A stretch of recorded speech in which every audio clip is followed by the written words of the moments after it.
Episode 1. Prospects. Bonner's Reach was a place built on rules because it couldn't survive on trust. A free trade salon sat at its heart, all brass railings and stained glass lumen tanks, packed with merchants pretending they weren't afraid of each other. Rain ticked on the overhead plates. Drinks clinked. Deals were whispered. Eyes kept shifting to the vigilance. They stood in quiet ranks along the walls, tall, armored, faces blank behind implanted optics. Their swords rested tip down on the deck plating like punctuation marks. People behaved when the vigilants were watching. Lucius Warner didn't care about any of it. He moved through the crowd like a slow avalanche, big even without the armor that made him monstrous. His face was a map of old violence, scar ridges layered over older scar ridges, flesh eroded and rebuilt until it looked more like stone than skin.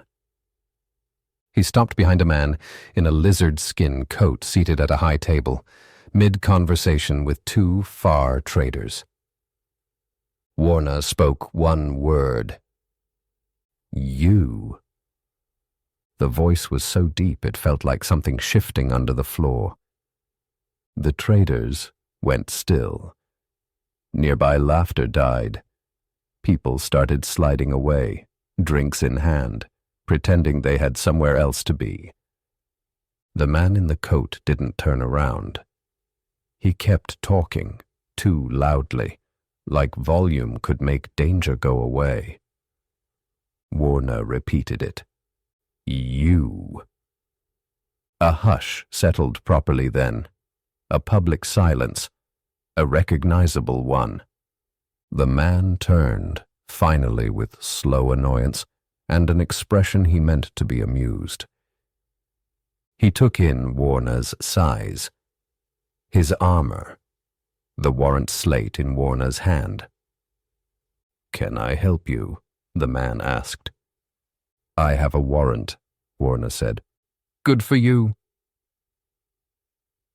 Warner adjusted the slate. A hololithic head turned in the air. "Armand Wessayan," Warner declared.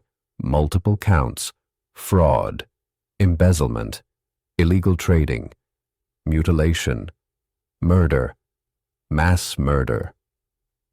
The man glanced at the hololith and smiled. "That doesn't look like me." Behind him, the traders chuckled with nervous relief, eager to believe the lie. Warner didn't blink. "The face you're wearing isn't yours. It's borrowed. Taken. You've changed it before." The man laughed as if this was entertainment provided with the drinks. Warner kept going, steady as machinery. He described how Wessayan had escaped death row by taking himself apart, piece by piece, smuggling organs and limbs off-world via couriers, and rebuilding himself using stolen bodies. The laughter around the table thinned. People listened now. Not because they believed it, but because it was too specific to be invented for sport. Warner adjusted the slate again. A second image rotated in the air. A different face. The same face. The traders recoiled first, chairs scraping. The man in the coat held his expression for half a second too long, and in that half-second the truth shone through. Resignation. Calculation. A flicker of contempt. Then his right hand unfolded wrong, fingers opening like petals. A grafted blade emerging where bone and flesh should have been. He moved fast enough to make the onlookers doubt their own eyes. The blade flashed. Warner's cheek split open to the bone and blood spilled down onto the armor. The crowd gasped. The vigilance didn't move. Not yet. Warner lunged. The man slid away like he'd been designed for evasion. He kicked Warner with a force that didn't belong in such a lean body, sending the armored giant crashing sideways into the high table. Drinks flew. Glass shattered. Someone screamed. The entire salon was now transfixed on the fight. Warner swung punches that could pulp a skull. Wesseyan flowed around them, landing cuts, stabs, strikes that dented armor like it was thin tin. Then Wesseyan produced something else. A black beetle thing woke in his palm, chattering razor mandibles, a living cutting organism bred to chew through ceramite and carapace alike. A scissor. Warner realized what he was facing and adjusted. He stopped chasing. Let Wesseyan come to him. Let speed turn into pattern. Wesseyan slapped the scissor onto Warner's breastplate. It bit deep, mandibles shrieking as they ate through armor, and the graft blade stabbed under a shoulder guard. Blood ran warm down pearl-polished plate. Still, Warner didn't go down. When the graft blade punched into his midriff and stuck, the man hesitated for the first time. Surprise. Fear. That was the moment Warner needed. He grabbed the attacker's wrist, wrenched, and hauled him close. The blade was in front of Warner's mouth. Warner leaned forward and bit. Metal cracked. The graft blade snapped in half between his teeth. Everyone in the salon winced as though in one body. The man screamed, suddenly human. Warner spat the broken blade out, then broke the man's arm with a clean upward strike that made the joint invert wrong. The sizar dropped and started chewing the carpet. Warner punched the man in the face and sent him skidding across the floor in a bloody sprawl. He clanked forward, heavy and inevitable. End of story, Warner growled. The man in the coat tried his last resort. Not a gun, not a blade. A small, hollowed stone. A whistle shaped by a technology the Imperium didn't know how to name. He blew. The sound hit like pressure inside the skull. Glasses shattered. Lumen tanks flickered. People dropped, ears bleeding. Space itself buckled 10 meters away.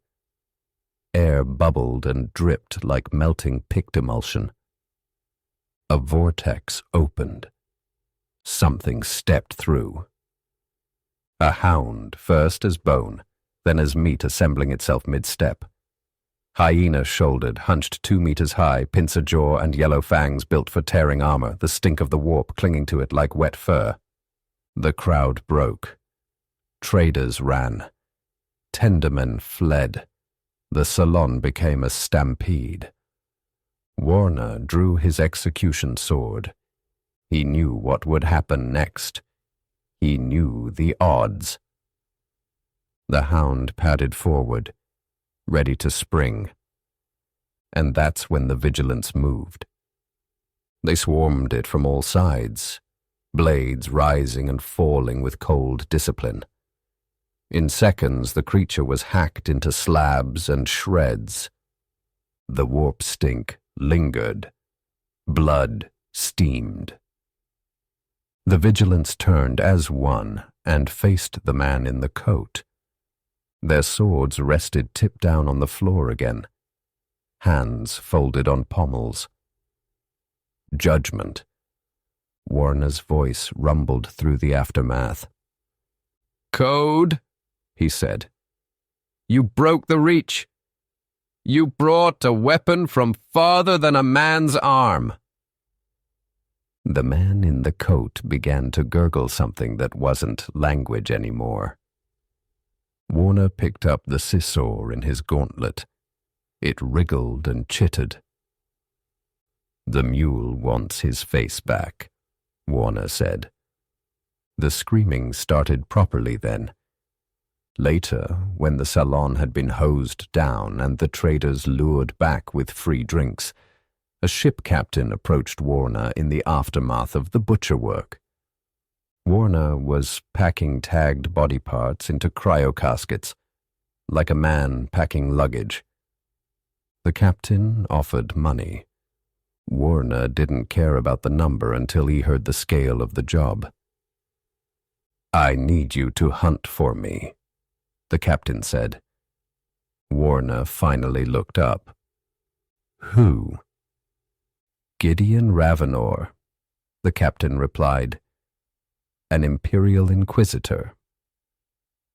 Warner's mouth curled, not quite a smile. "Not even slightly a problem," he said. "The Arethusa. Unworth's ship." The Arethusa was old enough to have forgotten what it had first been built as. It had survived by becoming whatever was required. Its hull was a patchwork of repairs and replaced sections. Its corridors a stitched anatomy of different eras and standards of workmanship. A tinker ship. A tramp. A vessel that endured by never drawing attention, and by never being quite what it appeared to be. That anonymity was why Ravenor had commandeered it. He glided along the third-deck companionway in his chair, the anti-grav hoop humming softly under him. The chair was sleek and dark, matte as a judgment seal. He felt every vibration through it, felt every change in pitch as the ship adjusted course. He hated how helpless the chair made him look. He hated more how necessary it was. He stopped outside the small stateroom that had been set aside for him. He could hear movement within. Zale. A boy's restless energy, sharp as static. Ravenor opened the hatch with a thought. The chair's vox spoke flatly. "Zale." The boy looked up from the regicide board, pieces scattered like small casualties. He still wasn't used to Ravenor's presence. He never was. "Want to play?" Zale asked, too bright. "I have work to do," Ravenor replied. "Find somewhere else to be." Zale hesitated, then slipped out, surface thoughts flickering with childish options. Annoy Nail. Torment the shipmaster. Find his manhound. The hatch sealed behind him. Ravenor turned to the transcriber unit fixed to the wall. He extended a mechadendrite from the chair's base and linked directly into the terminal. He didn't dictate aloud. He didn't waste time. He thought the words into the machine. A report. A warning. A testament to his superiors within the Ordos. The facts were plain. He had gone to Justis Majoris to choke the Fleck trade. That trail had led to something worse. A rogue trader cartel. A black budget arrangement, tech salvage pulled from warp-poisoned hive ruins, logic engines, calculating devices, artifacts too tainted by the warp to exist in Imperial hands. Someone in the upper levels of the administry on Justis Majoris was paying for them. Someone high, maybe the highest. The trap at Bonner's Reach had been meant to erase Ravenor and his entire band without fuss, disappear them into a local star, let bureaucracy call it loss and move on. But Tay had survived. Barely. Now Ravenor was writing because the next move would be quieter and deadlier than any firefight. They were going back to Justis Majoris incognito, because their enemies believed they were dead, and that lie was their only weapon left. The chairvox interrupted softly. Astropathic uplink stable.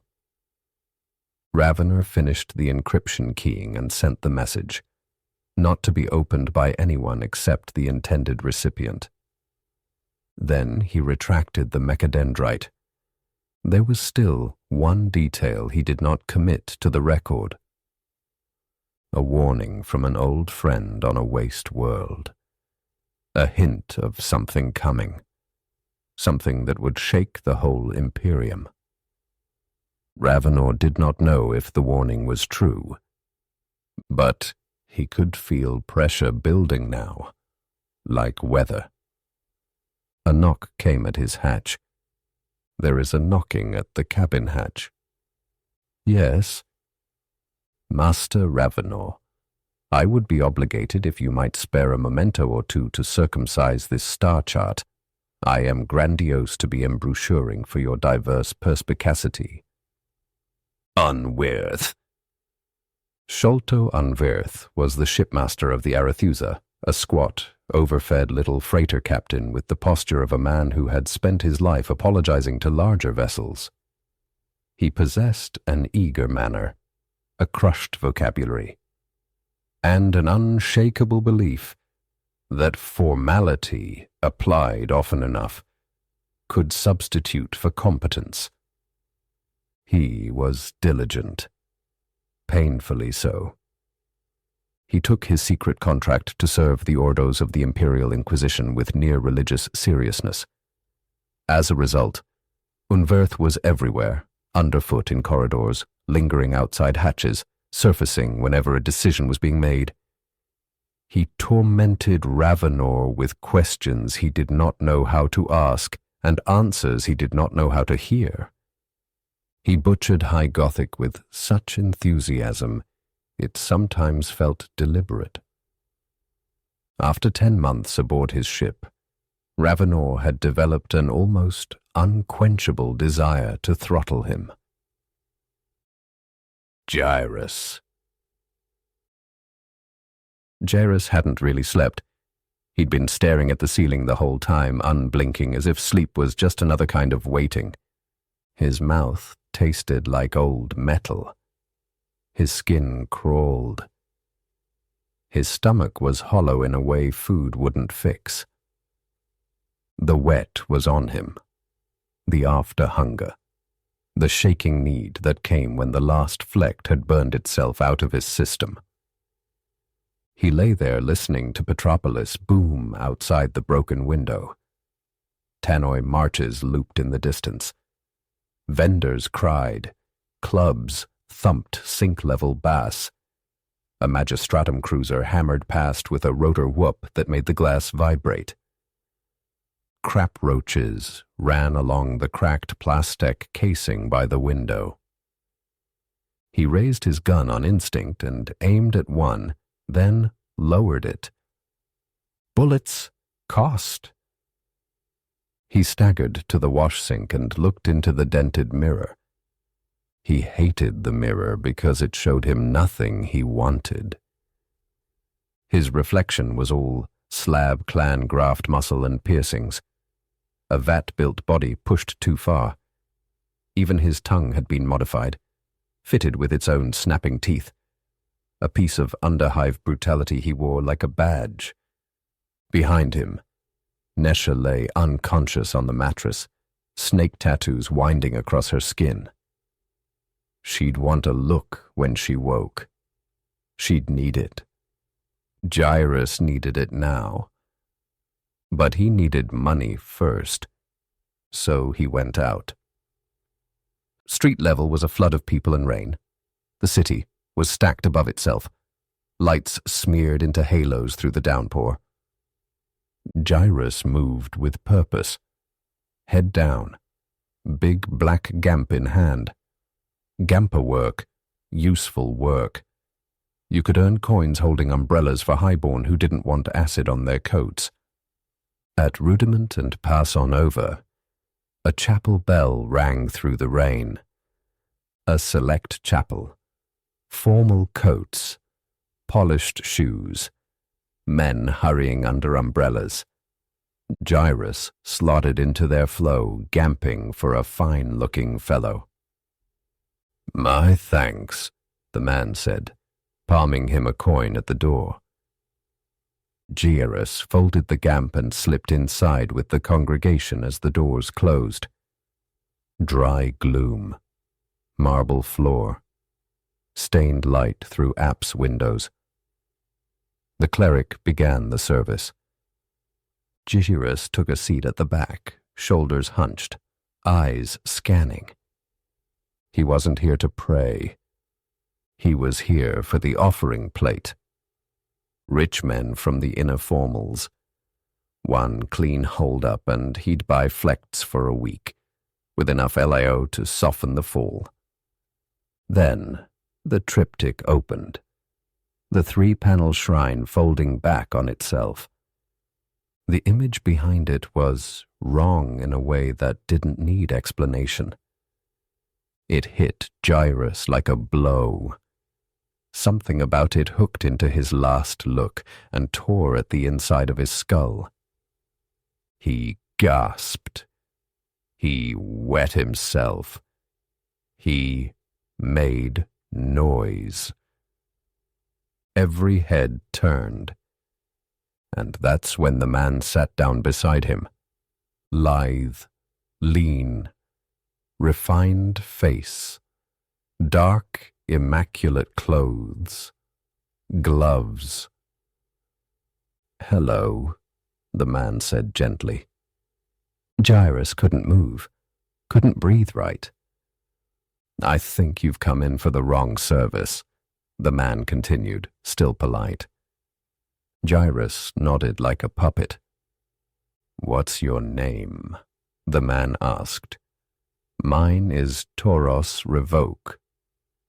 The name meant nothing to Gyrus. The eyes did. Stale yellow, like burned-out suns. Gyrus tried to keep his mouth shut. His mouth betrayed him. "I'm Gyrus," he heard himself say. Revoke smiled faintly. "Your Slab clan," he said, as if recalling a detail. "And you're hungry for a look."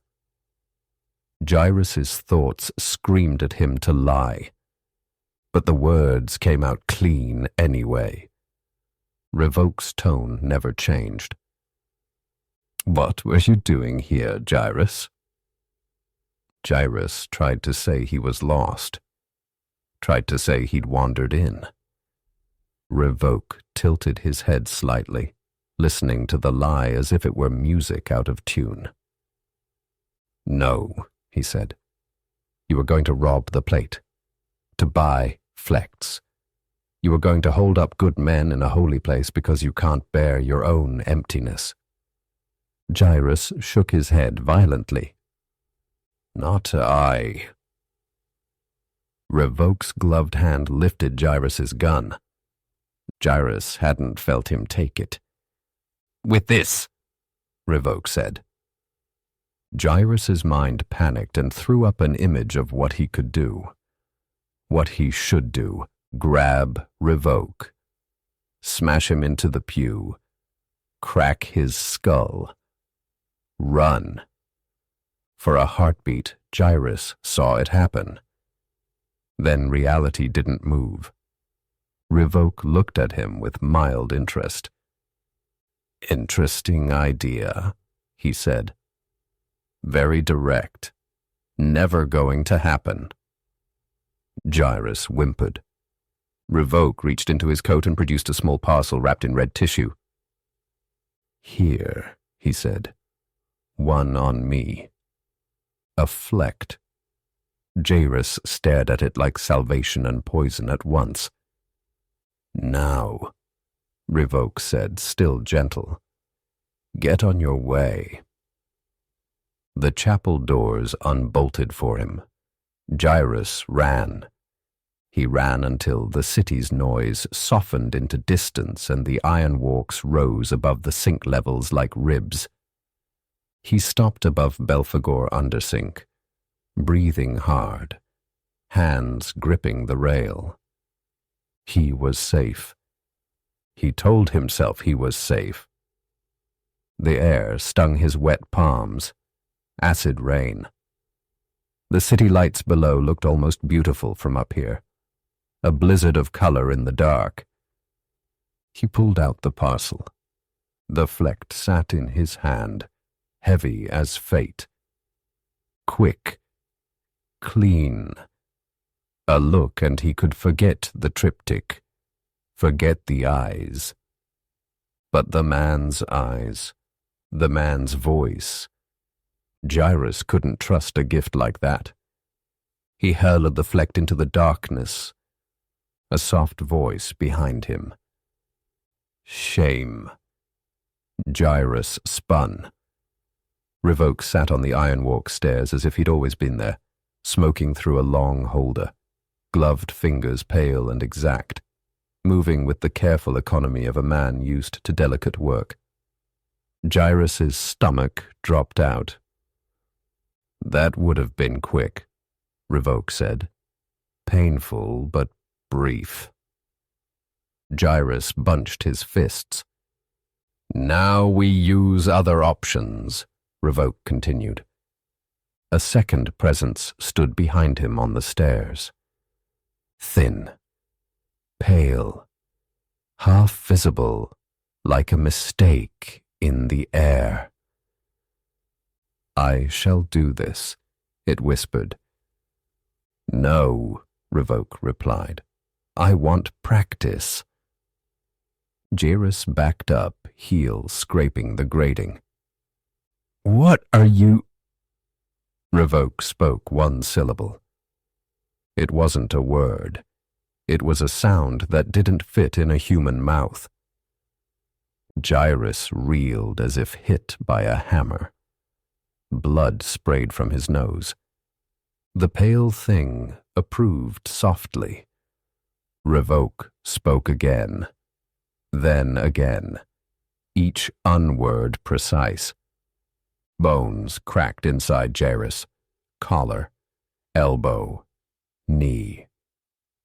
He collapsed, pain so intense it scraped thought out of his skull. Revoke stood over him, calm, almost curious, like a craftsman assessing technique.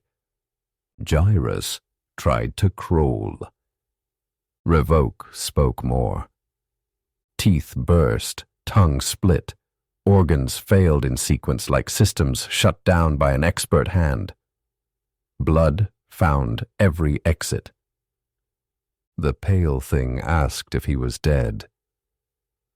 Ought to be, Revoke replied, and dabbed a tiny trickle of blood from his own lip as if even perfection had a cost. Jairus twitched. Can't leave him here, Revoke said. Too distinctive. He called upward. A third figure appeared at roadway level, tall and hunched with a wide, shallow face and pig eyes and an underbite that made him look permanently displeased. Revoke gave him a simple instruction. Pick him clean. The newcomer descended and produced a lure on a silver cord, spinning it slowly. A hum rose in the air. Jairus opened his eyes at the sound of wings. Hundreds of sheen birds folded down out of the dark like metal scraps, animated by hunger. They went for his eyes first. His last 6 minutes were agony and screaming and the clatter of metal wings. When they finished, the rain fell through what was left. Formal sea didn't smell like the rest of Petropolis. Up here, the air was filtered.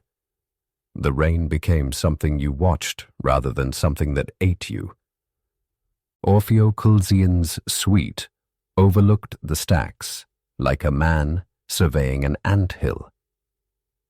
He was dressed well, groomed, soft-voiced, portly in a way that suggested comfort, not weakness. A small simian vulpa creature played in his lap like a spoiled ornament. Colzian collected objects, not because they were expensive, because they had weight.